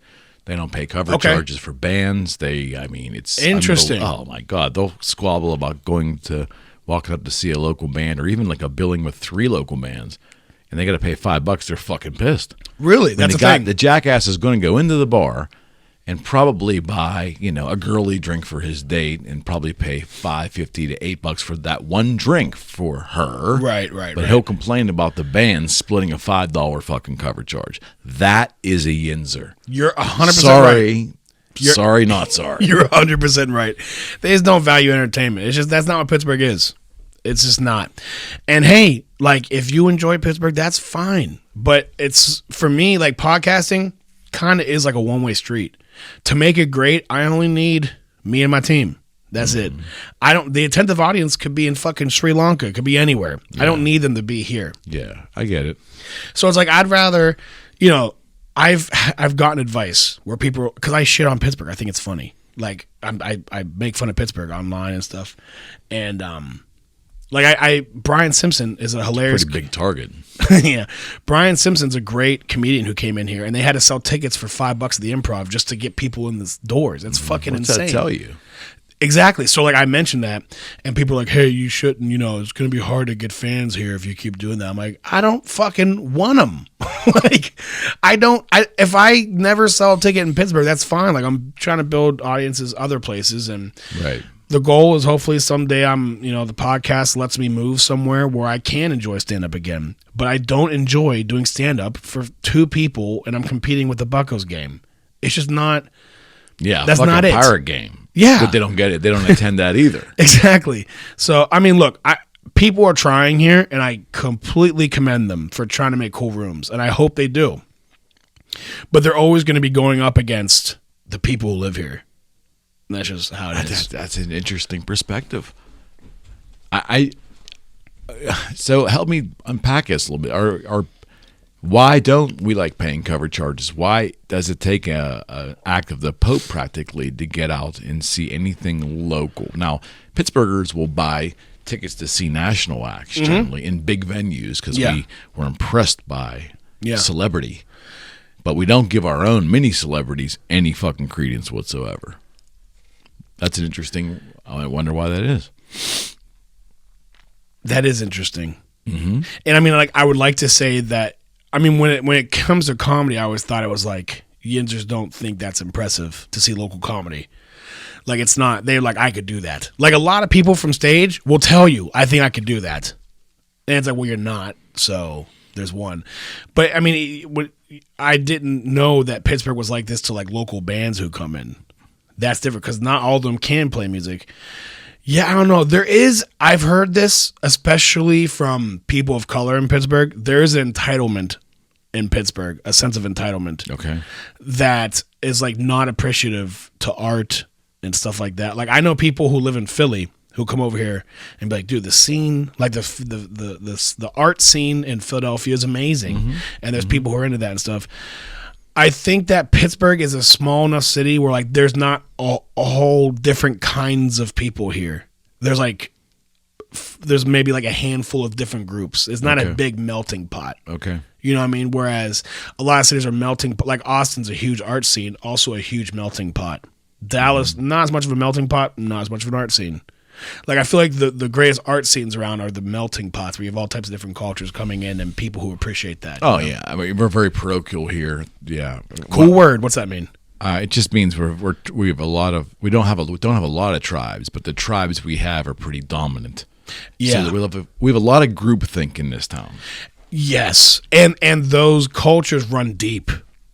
Like, I know people who are like, their dads, he got into banking, his dad's in the financial and banking, and his grandfather, his great-grandfather, and they all live the same kind of... And the lifestyle does, I just want to get some shit for saying this, but the lifestyle in some of these groups tend to preach fiscal responsibility. Over everything else. Meaning they're fucking cheap. Yes. They don't value entertainment. Mm-hmm. They'll complain about the cost of everything from a pair of pants to an ice cream cone to a fucking pizza. Blue collar town. Yeah, everything's a complaint about the price, even when really it's not. That's so true. Yeah, but there's just a mentality. That is a yinzer Everything thing. is a complaint. Yeah, 100%. The yinzer cheap thing is a thing. Yeah, that's like it's built. It's baked into our town. Yeah. Absolutely 100% baked into our town. Because I visited friends in New York City who don't make a lot of money. They don't like they're struggling. At the price of things, yeah. We did a $20 cover to go see a band. They're like, this is going to be awesome. Mm-hmm. Like, but here, you sell comedy tickets for $5. Like, you got to beg people. So I had someone explain it to me years ago, and I never forget this explanation, that it took me a while to figure it out, but I think he was right. And it went like this. He said, in other towns, if you see the price of something and it's not workable for you, it's, that's just the price. I can't afford it. In Pittsburgh, they see the price of something. That's too fucking high. Yeah. That's too fucking high. Yeah. They can't admit to themselves they just don't earn enough to really enjoy it. Or they can't bring themselves to part with the money to actually enjoy it. Okay, you know what? That just set me off on something because I don't want to say where I work because I say a lot of crazy shit. I don't want them to get mad. But I work at a place where I deal with people all the time trying to sell them, right? And the worst, it's up in Butler where AK Steel is. Mm-hmm. The worst people you will ever try to sell anything to are people who currently or did work at AK Steel. It is the fucking worst. They're the worst. So maybe it's like a steelworkers thing, like that attitude, because you can pick out a steelworker instantly. I'm like, you work at AK. So maybe it was like, and my dad's a scrap guy, so I know what that is, you know? Well, But again, the argument isn't where you are on the economic ladder. It's the mentality. Right. It's too fucking high. No. You just can't afford it. The price is what it is. Yeah. The price is irrelevant. That's what that person wants to charge for that. You just can't afford it. Admit that and just move on. Yeah. There's a whole generation. It's too fucking high. You have to have an opinion and downgrade it, which is really, in reality, a way to cover up your own inadequacies. Now, that's pretty deep and maybe a little cruel, but that's the mentality that I was told. Now, these aren't my words. This is what I was told, is how Pittsburgh operates. I think you're right. And I think as I've now matured the past couple of years and lived here and watched it happen and ran a retail guitar business, I didn't sell much around here. It was interstate only, and just watched how we maneuvered as a town. And even to this day, we will complain that things are too fucking high. Doesn't matter. It could be a piece of fucking bubble gum. Yeah.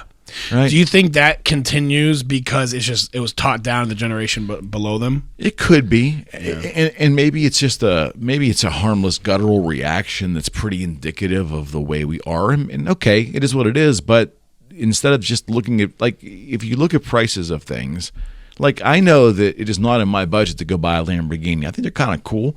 I don't know if it's practical to own one, but I sure like to drive one. Yeah. But I don't look at that and go, that fucking thing ain't worth $300,000. I wouldn't think to utter that. Yeah. I don't really know if it's worth $300,000 or not. I just know it's not my price range, so I'm not having any mental energy on it. Yeah. But I'm not going to go complain and get on and this fucking thing. No, who the fuck would pay $300,000 for a car? Like, I don't need to disparage it because I can't afford it. I was always subconscious. That's a mentality.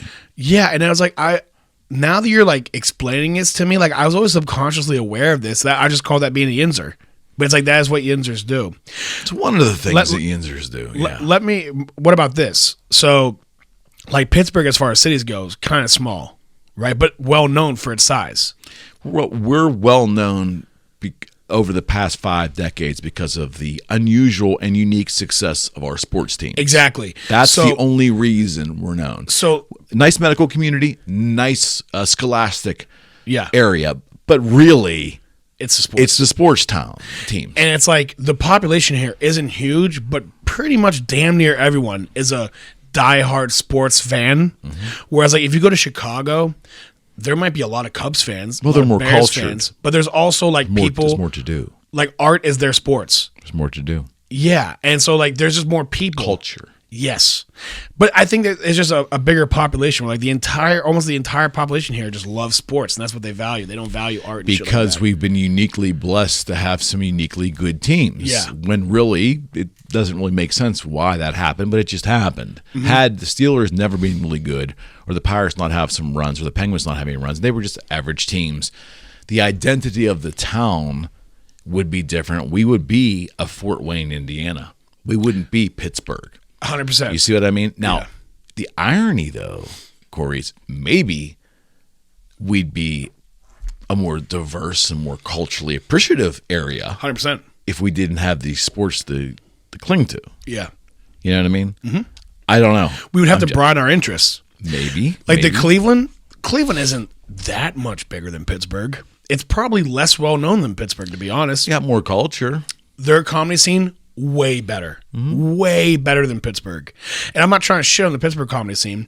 It's just a fact. They have a lot more going on in Cleveland, and they have a comedy club. They have 2 comedy clubs right in downtown. Hilarity is one of the best comedy clubs in the entire fucking country. Mm-hmm. I love going there.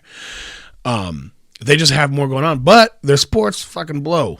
So maybe there is something there. Yeah, but I don't think their identity is weighed down. Now, in the last couple of years, they've had some success in the basketball front, and they've loved and they've appreciated all that stuff. But I don't think that their identity is attached to their sports. The 70s ruined art for Pittsburgh.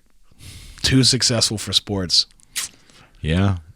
And there was a moment in the 80s that there was plenty of losing going on all 3 sports teams. So they could have kind of regained some culture, but we just didn't. Yeah. You know, because most of quite frankly, in the 80s, we saw huge unemployment in this town, at least until the late 80s. Interesting. Right? So, I mean, it's just when you unpack everything, and I'm not shitting on the town intentionally, but there are observations I have about the way the mentality is in this town and how we look at entertainment and spending money in general. Mm-hmm. We will complain about the price of everything. as opposed to maybe just acknowledging we just can't afford it. And just move on quietly and move on to something we can afford. Or even just it's a different mentality. Yeah, or even just view something artistic as something that we would be prepared to spend money on. You know what I mean? Maybe you can afford it. You're just like, I wouldn't spend money to go do that. I don't know. I mean, I like Pittsburgh. I think Pittsburgh is a great city to live in. Mm-hmm. I think it's a great city to raise a family if you want to do that. Mm-hmm. But, I mean, you asked why stand-up, I haven't lost my interest in stand-up. I'll do stand-up forever and ever. But to do it here, I'll do it here sometimes. But I just don't have that, like, I want to go out every single night. Yeah, I don't have that because here's really, like, and this one might get in the weeds with stand-up, so if this, you can stop me anytime. But there ain't no stopping. You do whatever you want. In stand-up, you need, there's open mics that suck, and that's okay because it helps people just get over stage fright. Step one in stand-up is just getting over stage fright. Just getting comfortable on stage. You don't need to be funny yet. You just need to be comfortable standing there on stage, which happened really, like, extremely fast for me, I think because I was on stage a lot for Jehovah's Witnesses. But once you pass that, you need crowds to test material on. Certainly. If you have two people in a bar, you have no idea if that joke you wrote is funny or not. It's really any good. Yeah. So I just wasted my time. I work like 55 hours a week, but then I just drove this bar in fucking Blawnox, and I just talked to two guys named Gus about a joke that took me 2 weeks to write, and they didn't give a fuck about it. Like, that's not testing whether a joke is funny or not. So I just view it as a waste of time. So, like, I have buddies who are comedians who are like, man, like, why don't you come out? You need to come out, blah, blah, blah. And it's like, I will when there's open mics that are worth, and I heard Scarpacci's on Wednesdays is really good now. Once there's open mics that are worth, I can actually test out material, that's when I'll go. Because I'm not going there as like a social thing. I want to see if my material is good or not for shows. That's it. Right. I just don't feel like I can do that here, so I don't see a point in doing it. Yeah, that makes sense. That makes logical sense to me. I'm the least funny person always in the room, so what you folks do is magical to me because I just can't do that. But I can see the business aspect of it. You know, why would you want to waste your time if there's not going to be a return? I don't mean monetarily. I mean if you're trying to try new material and see if it's valid. Mm-hmm. You know, if you're just going and doing your thing in front of like two people with no appropriate feedback, why do it? Yeah, it's like, and there's also like a thing where if a room is empty, it's harder to make people laugh because like people are uncomfortable. They don't want to look like the only one laughing. Like, you ever been in the improv? Yes. When the improv's full, way easier to laugh than if it's like a quarter full and there's that big empty space and shit. So it's at open mics, you know, some comics say, whoa, then only the really good joke's going to make you laugh. Well, it's like there's also funny jokes that people aren't going to laugh at because they're not comfortable being one of two people listening right now. So, I mean, I'm sure stand-up is really fun for people in New York City who go up 8 times a week and are getting great crowds to try material, and then they can go travel and do that great material that they're working out, but that's not the case here right now. Hopefully it is someday. Is that why young comics generally migrate to New York or migrate to the big city? Yeah. Pittsburgh's not the only place with this problem. I'm sure fucking Harrisburg has that Buffalo. problem. Harrisburg does have that problem. Shane Gillis is one of the best comedians in the world. He used to talk about how bad the Harrisburg scene was. Yeah, Buffalo, like, it happens. That's why people move. But I don't want to waste my time, and I just feel like I could. Do we just not go out much? Period. I remember going to Florida. I went to West Palm Beach for a couple of weeks back in the late '80s, and immediately I was astounded because the couple I was hanging out down, well, they were partiers, and we were literally going from bar to bar every night. And the bars, number one, were open till 5 a.m. That was just unfucking believable. Florida, baby. Yeah. That was unbelievable. But there was, everywhere we would go, even during the weekdays, like, you know, to see metal bands. And like, it was always, if they weren't packed, they were pretty busy. Yeah. Everywhere. West Palm's got a great scene for comedy, too.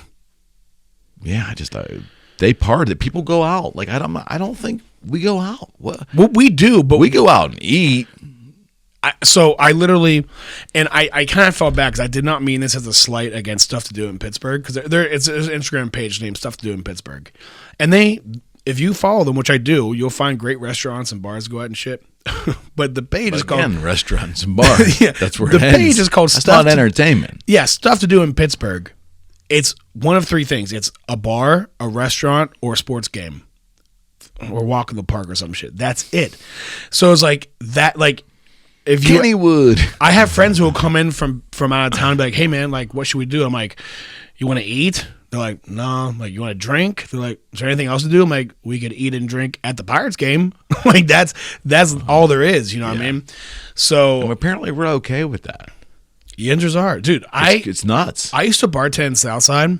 I went to Southside a couple months ago. I want to slip my wrist if I did that. The same people are at the bars that they were at 10 years ago when I was bartending down there. So let me ask you a question about that. We can have this little conversation. So about 10 years ago, I was out in the dating scene, and it was pretty slim pickings. It was, as a middle-aged guy, I can tell you it was different, very different. So I had a lot of nights that me and my buddy, we would just drive around and bullshit. Fuck yeah. Kill time. Yeah. And I would, on a purpose, on a Friday or Saturday night, we would drive through Southside, like late. Okay. And we made an observation. After 4 or 5 times doing this, we made the following observation. And maybe we're all full of shit, because I've told some people and they didn't know what to make out of this. But I'll tell you, and let me get your firsthand opinion, being that you work down there. We saw, and I would have been a 43-year-old person at this time, 44-year-old person. So I have a frame of reference of dating in the 80s and the 90s and early 2000s. Okay. I would see stumbling out of these bars on Southside women dressed to the fucking nines. I mean, like skin tight rubber dresses, stock high heels, hair tees, makeup, the whole thing. The men were dressed like fucking bums. Yep. Every one of them, like they rolled out of the frat room with like sweatshirts, shorts, fucking hiking boots, dirty tennis shoes, t-shirts. Yep. And they were like, some of them were matched up with they were on a date. Yeah. Like, am I imagining that? No. Or was that a thing? That's a thing. Do you know why? I don't know. I'm flabbergasted that's a possible thing. This goes back to what we were talking about before. We okay? never operated that way in the 80s and 90s. No, you look good. We were happy about looking good when we went out like that. Well, okay, so maybe because here's what I was gonna say is like just like we talked about before, Pittsburgh was a blue collar. Are you from Pittsburgh? Mm-hmm. You grew up in Pittsburgh. Okay, Pittsburgh's like predominantly a blue collar town, like in its roots. So like like Sigmund Freud, like girls always want to bang a version of their dad, or like they want to date a version of their dad. Okay, and same thing for guys with their mom. Okay, it's like the generation before. The blue collar towny guys didn't dress well, and now it's like so that's what the daughters grew up with, seeing their dad like. So now it's like a guy who dressed nice. That's not what they're used to growing up with. Okay, so it's like that's not something that goes in their head. Like Pittsburgh girls are all about like bravado, and I mean that's not true because I would dress nice and it would work. They'd be like, "Wow, you look really good." I'm like, "I know." You think? I mean, like, there's something to that shit. Yeah, but I think that girls just don't value it, but maybe it's a thing of like supply and demand, or not supply and demand, but if everyone in the pool is not dressing well, then dressing well no longer becomes a priority. Mm-hmm. Like they're looking for other stuff. Mm-hmm. Because that is a thing where Pittsburgh guys, like friends never get dressed up. My friends from Florida would come in from out of town and we'd go out and like, dude, his shoes are falling apart. It's like, and then you go to Naples, Florida, where he used to live, and like everyone looks so fucking nice all the time. It's crazy. Mm-hmm. Different culture. I don't know, man. You know what we should do? I would love to talk to like a Pittsburgh historian and talk about this shit, but like why we like this. It's a good idea. You know what I mean? Yeah, like one that's a modern historian is like studying like every decade, and because we noticed this, and we would look at each other like first time it happened, we thought that maybe they were coming from a game or something. This can't be the way it is. Yeah. But these girls were dressed to the nines, like they were like. I mean, and I guess there's something going on there where like that women like to dress up for Instagram or whatever it is they're dressing up for, but their dates were like bums. Can I tell you something else though? Fucking bums. Tell me if I'm wrong. These guys you're envisioning in your head that you remember. They're white. They are. But even when you go out today, black dudes, they dress nice. I think they always did dress better than white dudes generally, even in my era. Yeah, like appearances meant more. Yeah, I think so too. Yeah, yes, I would say yes, because I probably was looking for commonality with myself. Right. And they probably were white. Yeah, I'll give you that. Yeah. They all looked like they were college kids or like jocks. Yeah, or they were just old guys that never graduated from college that are still there and just rolling out of their frat room and going to a bar. Dude, I was with this girl dressed to the nines. Yeah. I was not the best looking guy in my group by far. All of my friends were like jocks with like six packs and shit like that. But they were horrible with girls because I would just put a little bit of effort into not looking like a fucking slob and being personable. They spend their whole lives in the gym. They don't know how to talk to anyone. Have the opposite sex. Yeah, it's a differentiator. And it worked. So it's like, obviously the girls in Pittsburgh still respond to that. You're bartending too, right? That's a whole other skill set there. That's true. But the girls in Pittsburgh respond to that, but I think just so few guys take time to look nice that it's like they're just like, fuck it. We'll look for something. Like, we'll find happiness in something else in them instead of looking nice, you know? Now, if you're watching this, don't take fucking offense to this. Don't look at it personally and get all up in your feelings. I'm talking in a broad swath of an observation. Yeah. But I generally feel that when you go out on the south side and you just look around at the crowds, the women are dressed to the nines and their dates are dressed pretty average to poorly. I think you should take offense. If you look down and your shoes are falling apart. Doesn't everybody take offense? Look at this. Will they be able to see this? You see these shoes? See? Just buy some nice shoes, okay? With them dusty ass New Balances. Girls look at shoes, okay? Wear nice shoes. Take offense. Do better. I listen to a bartender. They're in a position to know these things. Yeah. All I do is talk to girls. I know what the fuck they want. But did you have a good time? This was fucking amazing, dude. You come back and see me? Of course. Anytime you text me, I'm here. Yeah, more panel shows, more ideas coming too. The last month has been pretty fruitful for, like, I have an idea planner for, crazy questions and putting people together, and just a lot of ideas recently, things going on in society, and just getting groups of people to bounce them off each other. It's been very successful so far. We've done 24 Friend series shows, but I think I want to lean heavily on doing more of those because there's just so much weird shit out there. Mm-hmm. And it's interesting to get 4 mindsets in here because you ultimately end up having things revealed to you wouldn't have thought of. Yeah.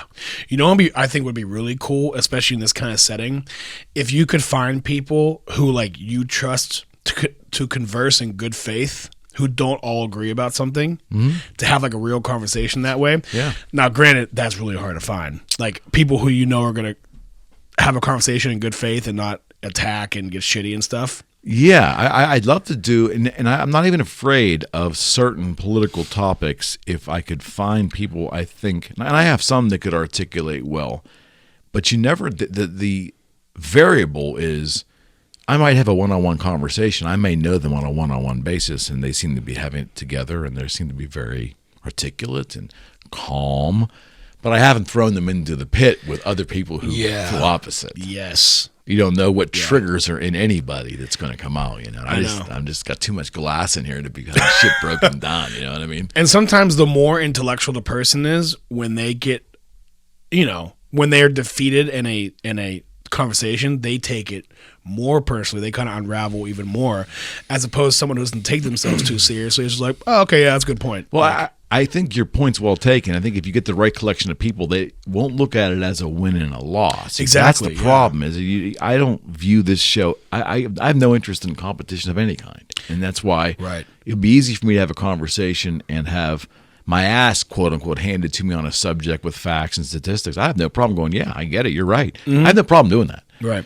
But I need 3 other people that are okay and humble enough that hey, if they get their ass handed to them, factually, not emotionally, right, but factually, that I would hope that they would have the humility to say, maybe that's it. Even if they just say, I need to start thinking about something differently, possibly, just something like that.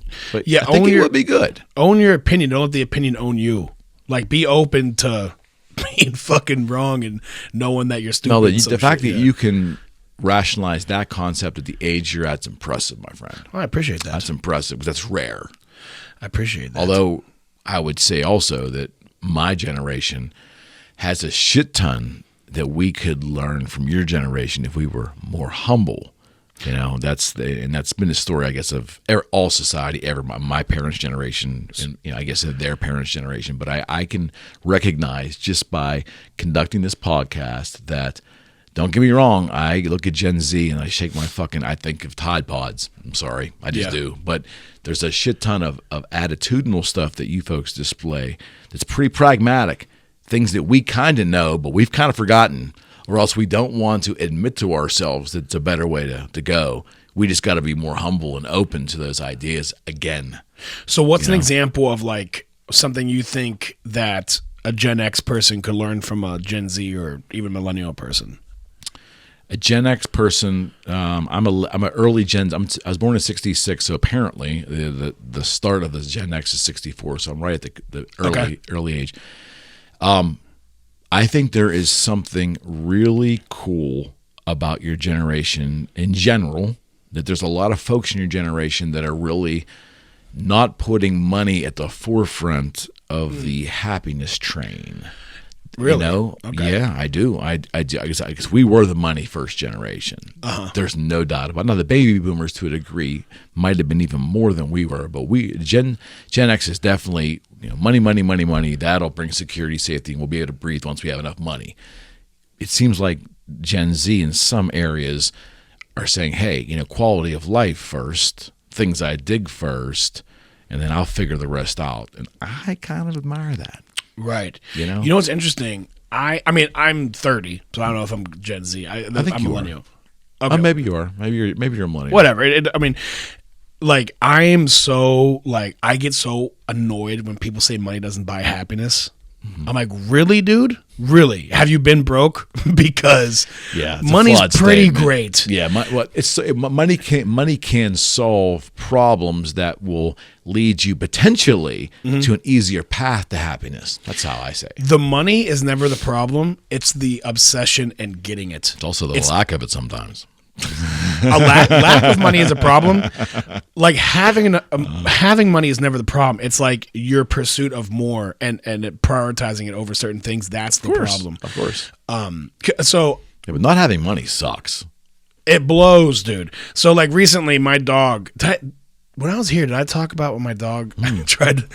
Okay, I have the suicidal dog. Okay, so I was doing a show down the city. This was like early August, and so it was in the South Side. We got done with the show, and the other comedians were gonna go party, and I was like, man, it was like midnight. I'm just gonna go home. Like I need to get home.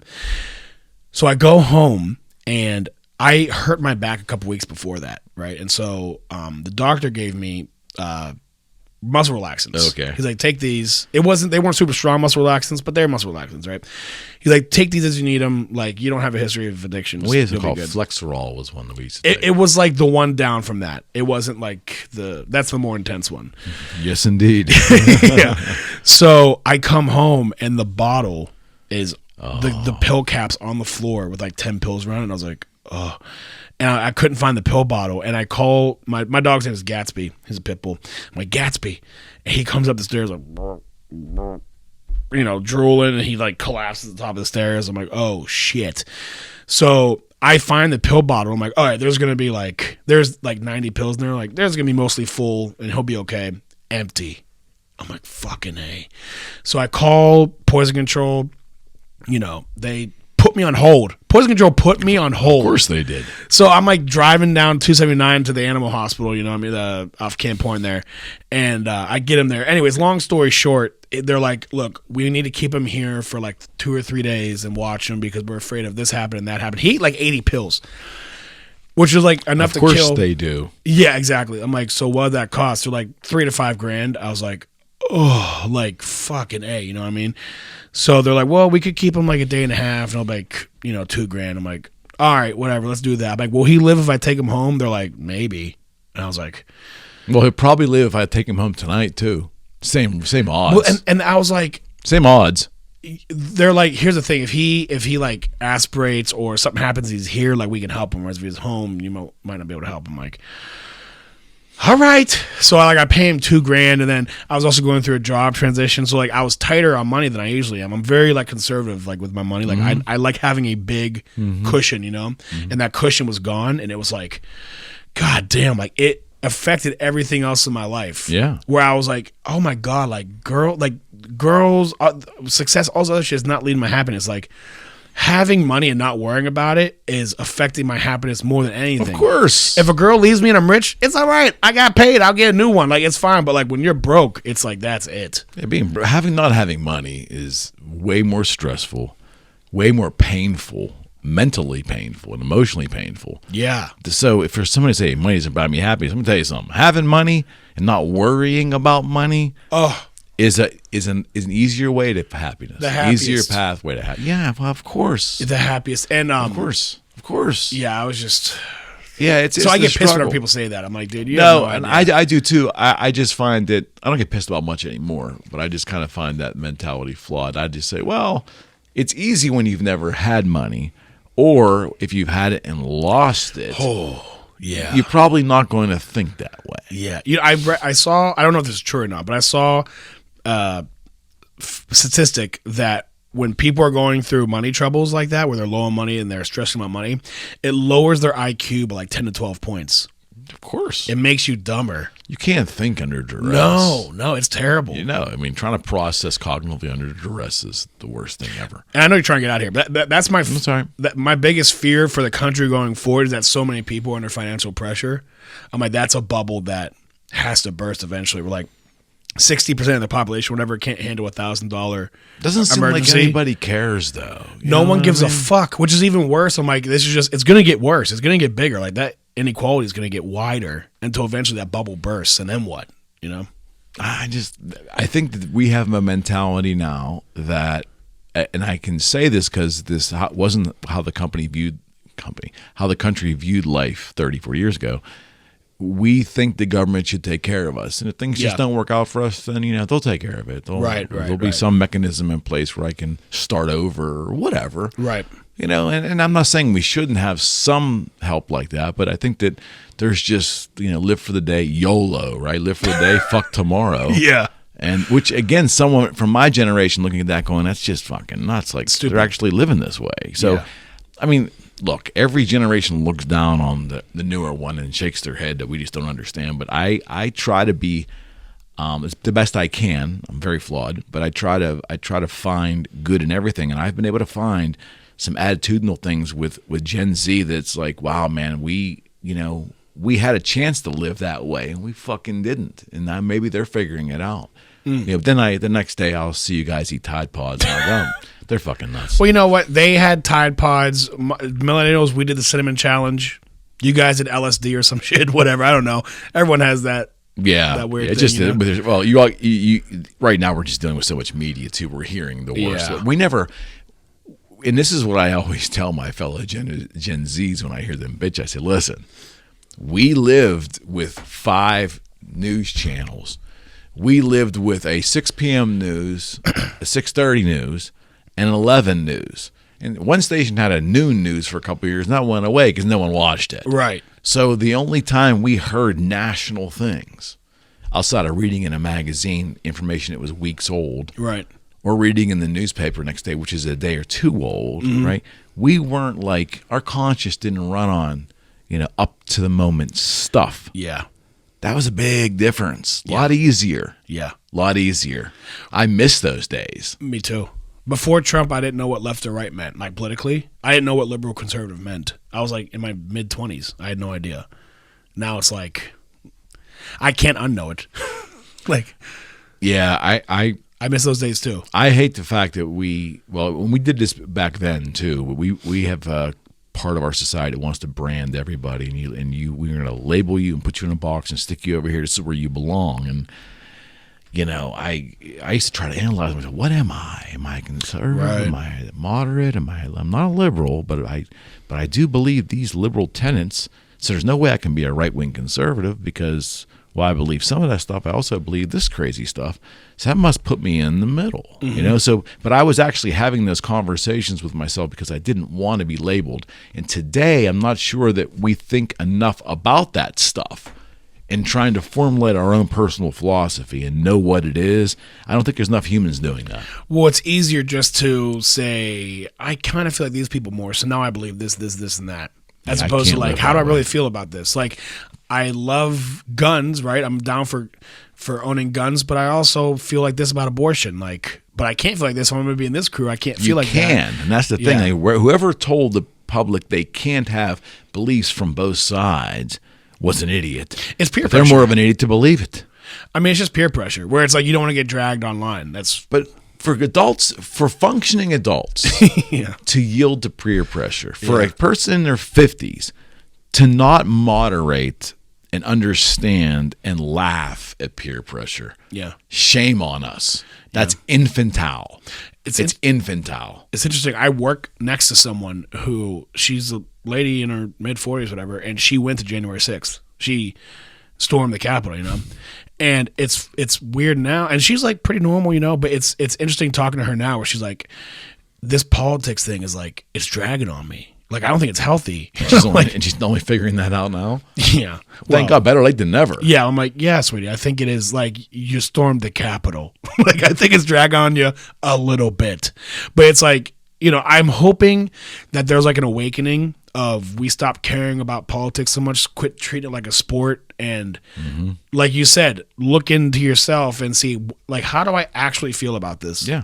I talk about things. 'Cause that's all that matters. Yeah, I'll portray things how I don't really feel about it because I think it might be funny. Right. But like to live your life day to day, how do I really feel about it? Like, what's my code of ethics going to be? Fucking right. You know what I yeah, 100%. Because in the end, you owe it to yourself before you owe your beliefs. You don't owe to anybody. You may feel an allegiance to your party or to a politician, but shame on you. 'Cause Right. that's not a great way to live. Right. If you don't have yourself figured out first, you owe it to yourself to be true to what you really believe. And if that doesn't fit someone else's agenda, then they're not for you. And you may not find anyone that you fit. Just go about your business. It's an easier way, and then be selective when you vote and just do what you feel like doing. Yeah. But then don't wear it as a badge of honor. Yeah, Just move along. I think people view voting like an obligation, where it's like, no, you're supposed to support people who you believe, who you know, agree with and get behind. It's not supposed to be like, well, it's the lesser of two evils. That's not what the voting system is supposed to be. You have as much of a right to vote as not to vote. You know what I mean? Like, And I will say this is very unpopular, that I think you should make the attempt to vote. But if you find offices and elections, particular elections, where you don't like either candidate and you either morally or philosophically cannot support either one, then don't pull a lever. abstaining is a vote. Yes, and that's not a very, you know, if being from my generation, me saying that's a horrible thing to say. I will hear about it, but I don't care because that's how I feel. Yeah. I don't abstain from everything. I make an effort to go in there and look at every race that I can reasonably, engage in. Yeah, and if I feel that one over another and they're an acceptable human being, I'll pull the lever. But if both of them are not acceptable human beings to me, for whatever the reasons are, then I'm not pulling the fucking lever. I'm sorry, I'm not pulling the lever. I mean, what Biden's at, like, what, 10% of satisfaction right now? I'm sure Trump would probably be around the same numbers. So imagine in 2020 if we may have them both. It may be another Biden. But imagine if this past election, if like only 10% of the country voted. Imagine the statement that would have made to the system as to, like, hey, what y'all doing is not working on us. We know what's going on, so it forces change. Like that, I feel like that would have been. That's what I'm hoping for. There's not enough integrity. No, there's not enough integrity. I also believe that we're never going to know if our elections are honest and true. And you know what? I'm kind of okay with it because it's not going to change. I mean, I can't personally control any of that. So I go with the system that's put in front of me. I'd like it to be more honest, but I'd like a lot of other aspects of society to be more honest. But just because I have suspicions about how honest it is doesn't mean I'm not going to participate. It doesn't mean I'm going to go storm the Capitol with a fucking broom. But it also doesn't mean that I'm going to, agree to, like, eliminate all the police in our society. I'm just not going to buy into, like, crazy shit. Because both sides are really... They're really, like, hanging on crazy shit now. And that's the difference, see.